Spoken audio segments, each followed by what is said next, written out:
On 8th January 2026, the M23 rebel group held a funeral ceremony for 22 people they claim were killed in drone attack on January 2nd in the Masisi area, North Kivu province. On January 8, 2026, the M23 rebel group held a funeral ceremony for 22 people they claim were killed in drone attack on January 2nd in the Masisi area, North Kivu province.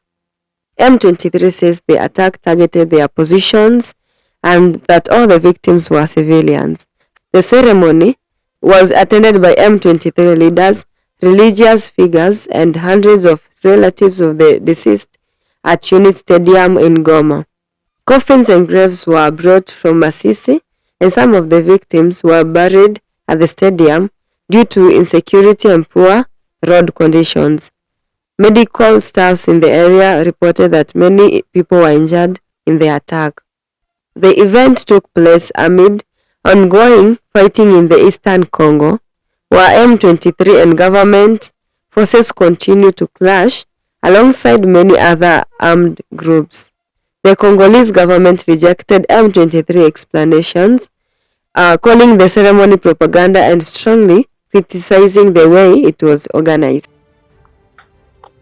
In early January 2026, the President of the United States, Donald Trump, announced that the U.S. could take charge of overseas the government of Venezuela for a certain period following major security incidents and political changes in the country.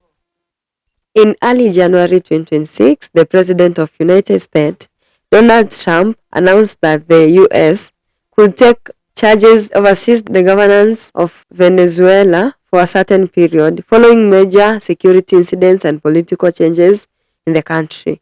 The United States announces that Venezuela President Nicolas Maduro had been arrested following a military operation that the U.S.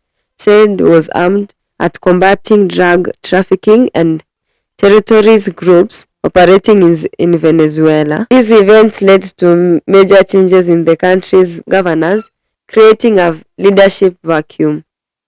President Trump said that the United States could manage or control Venezuela on a temporary basis until stable and credible leadership is established. He added that this period could last 1 year or longer, depending on how security and governance are restored.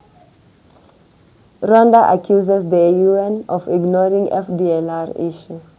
The FDLR is an armed group composed mainly of Rwandan Hutus, including some who took part in 1994 genocide against the Tutsi. It has operated for many years in eastern DRC. The government of Rwanda says that the FDLR poses a major security threat to the country, claiming that the group continues to reorganize, recruit and prepare attacks against Rwanda from areas close to the border. Rwanda considers the FDLR a terrorist group that still harbors an agenda to destabilize its security.